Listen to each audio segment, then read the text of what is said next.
الحمد للہ رب العالمین والصلاة والسلام علی سید المرسلین اما بعد۔ ایک مسلمان کا دوسرے مسلمان کو برے القاب سے پکارنا یا اس کی نقلیں اتارنا یا اس کو اس کی مستراپن کرنا، اس کے حوالے سے شریعت کے مطابق شریعت میں کیا کیا احکام ہیں، آج کی گفتگو میں جتنا ہو سکے اس بات کی وضاحت کریں گے۔ تو یہ اس کے معاملے میں یہ ہے، تو اس حوالے سے شریعت مطہرہ میں سورہ حجرات شریعت سورہ حجرات میں یہ احکام بیان فرمائے کہ یا ایھا الذین آمنوا لا یسخر قوم من قوم عسى ان یکونوا خیرا منهم۔ ایک بات یہاں تک کہ دوسری بات یہ ہے ولا نساء من نساء عسى ان یکن خیرا منهن، اور تیسرا حکم جو ہے وہ یہ ہے ولا تنابزوا بالالقاب بئس الاسم الفسوق بعد الایمان، کہ سب سے پہلے یہ ہے کہ ایک دوسرے کی مسخری نہ اڑاؤ، یعنی ایک دوسرے کا مذاق نہ اڑاؤ۔ ایک مسلمان میں کوئی ایک دیکھو تو اس کا مذاق اڑا کے اس کی نقلیں اتار کر اس کو جو ہے معیوب نہ بناؤ۔ اور اسی طرح اللہ تعالیٰ دوسری جگہ پہ فرماتا ہے کہ ولا نساء من نساء، کچھ عورتیں دوسری مسلمان عورتوں کی نقلیں نہ اتاریں، نہ ان کی مذاق اڑائیں۔ کیوں؟ اور آگے جو حکم ہے وہ یہ ہے کہ ولا تنابزوا بالالقاب، ایک دوسرے کو برے القاب سے نہ پکارو۔ جس طرح ہمارے معاشرے میں یہ ہوتا ہے کہ اللہ تعالیٰ معاف فرمائے، مثلا کوئی لنگڑا ہے بیچارہ تو اس کے نام کو چھوڑ کر اس کو لنگڑا پکارنا، یا کسی کے ہاتھ کٹے ہوئے ہیں تو اس کو رنڈا، سندھی میں تو اس کی سندھی زبان میں اس کا نام ہے رنڈا، اردو میں مجھے نہیں معلوم کہ کیا بولتے ہیں اس کو۔ تو اس حوالے سے ایسا کوئی ہے جیسے کوئی بہرا ہے تو اس کا بہرا پکارنا، یا گونگا ہے تو اس کو گونگا کہنا، ایسے یہ جائز نہیں ہے۔ اس کا وہی نام لینا ہے جو اس کے والدین نے اس پر رکھا ہے۔ تو اس بات کا خصوصی خیال رکھنا ہے۔ اس کے آگے اللہ تعالیٰ کیا فرماتا ہے کہ وَلَا تَنَابَزُوا بِالْأَلْقَابِ بِئْسَ الِاسْمُ الْفُسُوقُ بَعْدَ الْإِيمَانِ، ایمان لانے کے بعد کتنا بہت برا گناہ ہے یہ۔ یعنی اللہ تعالیٰ یہ انسان کو احساس دلاتا ہے کہ ایک مسلمان کو یہ زیب نہیں دیتا کہ وہ اسلام کی دعویٰ کرنے کے بعد اپنے کسی مسلمان کا کوئی عیب نکالے اور لوگوں کو اس پر ہنسائے،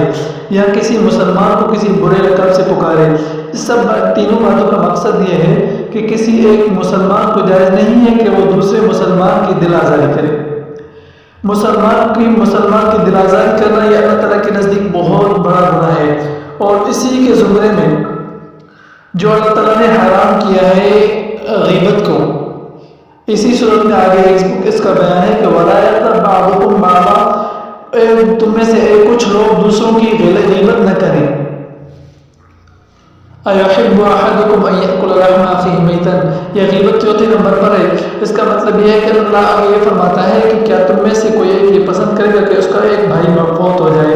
اب اس کے فوت شدہ بھائی کا گوشت وہ اٹھا کر کھاتا رہے، کچا گوشت، تو یہ اس کو جس طرح اچھا نہیں لگتا،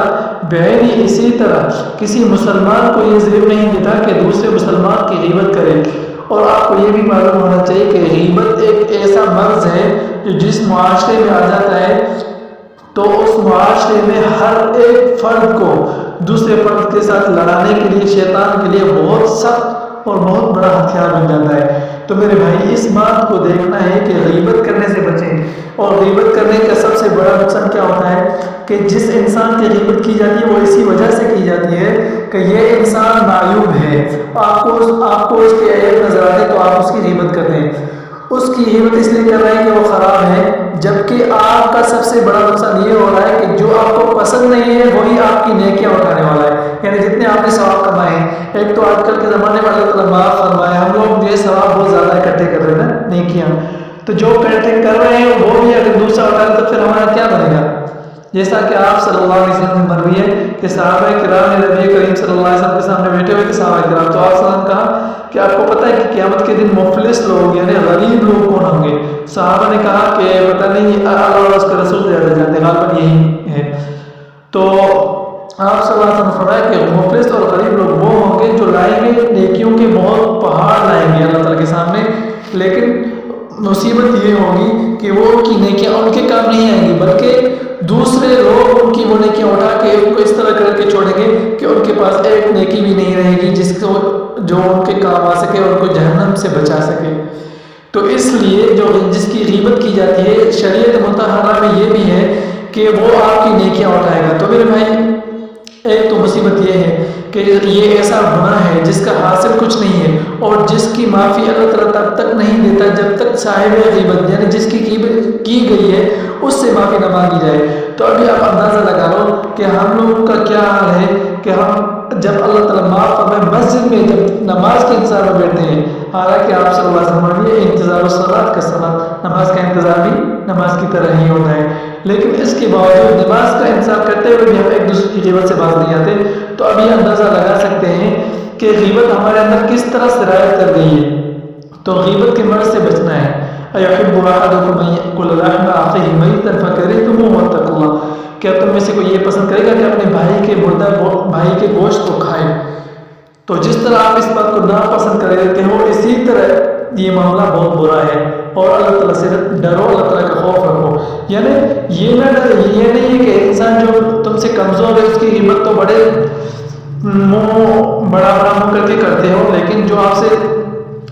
طاقتور ہے اس کی غیبت نہیں کرتے۔ تو اللہ تعالیٰ فرماتا ہے ایسے نہیں، کیا کرنا ہے آپ لوگوں نے؟ واتقوا اللہ، اللہ تعالیٰ سے ڈرنا ہے، اللہ تعالیٰ کا خوف رکھنا ہے۔ ان اللہ تواب رحیم، اللہ تعالیٰ بخشنے والا بھی ہے اور رحم کرنے والا بھی ہے۔ ہاں اگر آپ سے کچھ گناہ ہو گئے تو ابھی آپ سچی دل سے توبہ کرو، اس مسلمان سے معافی مانگو جس کی غیبت کی گئی ہے، اور جس کی دل آزاری آپ لوگوں نے کی ہے کسی کو برے لقب سے پکار کے، کسی کی مذاق اڑا کے، تو ان سے بھی معافی مانگ کے اللہ تعالیٰ کے سامنے توبہ کر لو، تو اللہ تعالیٰ توبہ قبول کرنے والا ہے اور رحم کرنے